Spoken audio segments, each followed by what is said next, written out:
know we're doing a countywide event.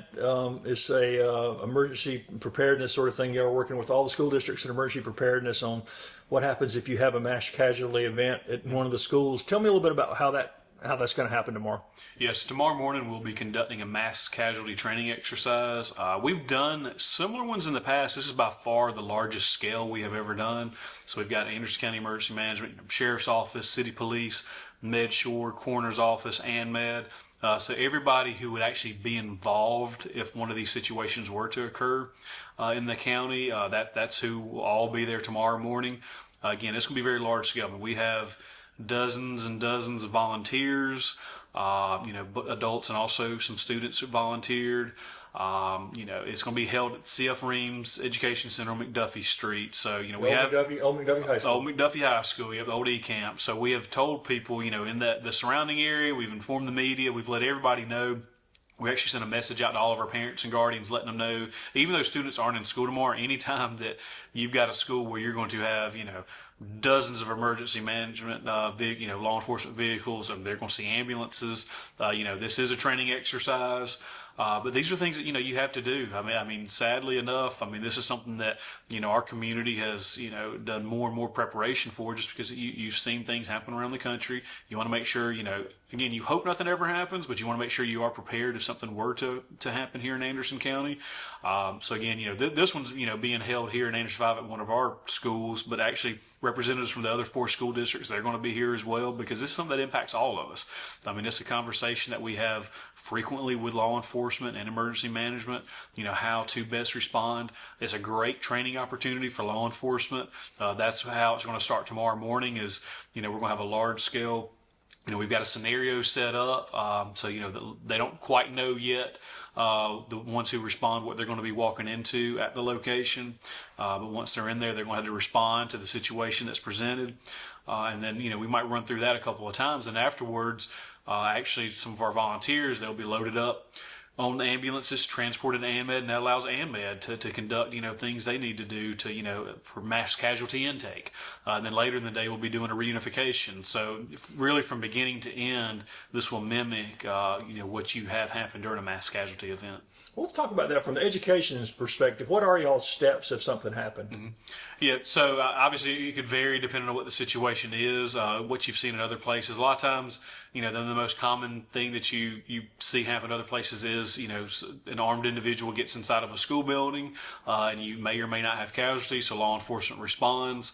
I think the biggest thing that sometimes people aren't familiar with is off-site relocation, reunification. That's something that we've never actually had to do here in Anderson 5. Most places have never had to do it, but if you were to have an event that caused where you have essentially an active crime scene to where you could not reunify students with their parents on site, you had to transport those students off site and reunify them with parents. Now, we have, process in place to do that. Again, you just don't get a lot of opportunities to practice that throughout a school year. And you can do it with a handful of people, but if you have a school with, several hundred or, over 1,000 students, that's hard to mimic. So again, this time, we've got about 100 volunteers lined up, so we can actually do the best, reenactment that we can. And again, even transporting students from a school to AnMed, our local hospital system. That's not something that you typically get an opportunity to do. It takes a lot of coordination to do it. Now, obviously, you would prefer to do it, run through, and we're going to learn a lot of stuff. We know that we'll learn stuff, law enforcement, AnMed, all of our community partners will learn things tomorrow. We've done, again, similar, but never to this scale before. Really outside of having a life flight helicopter, this will have everything that is, that would be involved in a mass casualty event. And y'all, if that happens, something like that happened, whatever it is, you have an alert system in place that all parents are notified? Yeah. So if this were to occur, actually, that's going to be a part internally. We will be sending out the message that would be going out to parents at the school. And, sadly enough, we have a little bit of experience sending some mass messaging out because of the hoax at Robert Anderson Middle School several years ago. So that was something that, we did garner a little bit of experience from that. I know the Sheriff's Office was heavily involved in the response. City Police was involved in that response.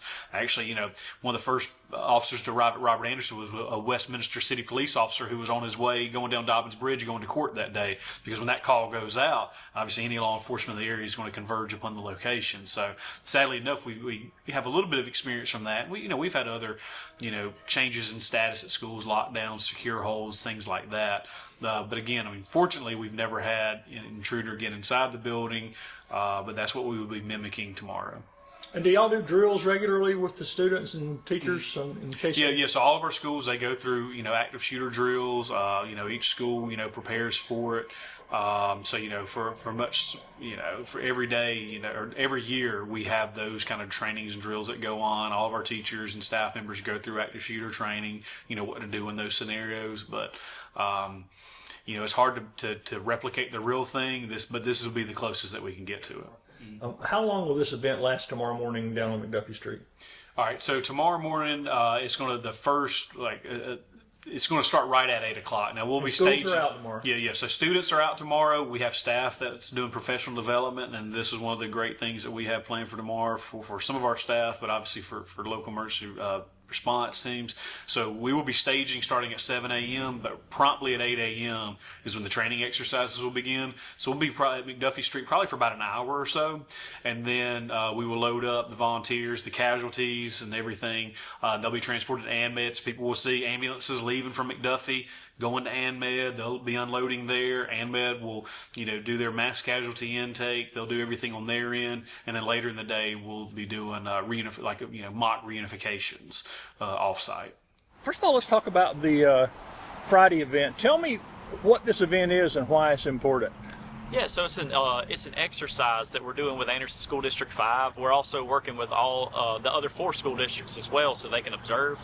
And the goal behind this exercise is to have an active threat event that occurs, and then we're wanting to see how law enforcement responds, fire responds, EMS responds, and they're going to just go through the paces. It's something that we never want to see happen in real life. But it's something that we need to practice for and we need to be ready for if it does happen. So this event actually doesn't just stop with the active threat and the patient care. It also goes into transporting them to the hospital. So AnMed Hospital is working with us. They're going to set up their triage. We're going to actually transport patients to the hospital, go through triage, work with the doctors, and then we'll do reunification of students. So Anderson District 5 will actually have buses on site ready to transport students to the reunification site, and they're going to go through their process of reunifying students with their parents outside of the regular school. First responders are not going to know what the emergency is in the morning, right? Yeah, so yes, most of them won't know what is actually occurring. We have a few trusted agents that know, but they don't actually get a play. So they get to evaluate, they get a watch, but the first responders that are coming, they will be completely surprised at what the actual event is, and then they'll have to respond to it just like they respond to a regular call. And how is this part of the bigger mission of what you guys do? Yeah, so preparedness is our mission. We want to make sure Anderson County is prepared for any type of event, any type of incident, and this just brings all the parties together. It allows us to work together. It builds those relationships. It builds that foundation to be able to respond to any type of incident and ultimately make sure that we're doing the best for our community, the best for our citizens, and the best for the students of the school districts. And how can people get actively involved in what you guys do to help protect them? Yeah, so there's a few different ways. You can join the Community Emergency Response Team, our CERT team. That team is actively engaged in preparedness and learning how to be better prepared for any type of disaster. You can join a local volunteer fire department. You can join our local emergency planning committee. We've got a lot of different options that the general public can do. One of the biggest things that all of the general public can do is prepare. Prepare for themselves, prepare for their neighbors, make sure that they're ready for any type of a disaster, any type of event, and do your own research. Go to classes, check this stuff out. There's a lot of stuff you can do to prepare. You can also sign up for Smart 911. So smart911.com. That allows you to receive emergency alerts from Anderson County as well as weather alerts from the National Weather Service. And speaking of weather, we had one kind of come out of the blue last year. Have we recovered from the hurricane yet? Yeah, so recovery is a tricky term there. So for the most part, yes, we're economically back where we were. We are roads are back open for the most part. We do have a handful of roads that are still closed and still impacted due to Hurricane Helene, but the majority of the debris has been picked up. The majority of the roads are open, and the roads that are not open are being prepared and being repaired to be able to be reopened. So those are all in the process. We're actually still in the FEMA reimbursement process, working through public assistance with FEMA, trying to get funding back to Anderson County from that disaster for those federal dollars that come in to help us recover from a disaster. And what did emergency management learn from that event? What do we not learn? So there is always something you can learn from every event, no matter how good it went, no matter how bad it went. Hurricane Helene hit us, the entire county as a whole, really hard. It hit the entire upstate really hard. We lost power for a very long period of time. So Anderson County, I would say the biggest things we learned were making sure that we are completely redundant in everything, whether that be power, internet, communications, the ability to get mobilized units really quick, just ultimately making sure our redundancies are in place. And it probably reminded you that the whole county is working together, because I know that one of the first places that reopened was the library to try to help people. Absolutely, yeah. So that's a very good point. The library opened up. All of the libraries opened up fairly quickly to allow people in. The school districts, we worked with the school districts. All of them opened pretty quickly. The schools that got power quickly, they were able to bring people in, allow them to use the power there.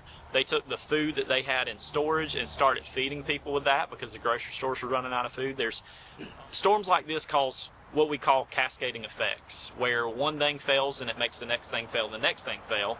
Well, those cascading effects can go both ways.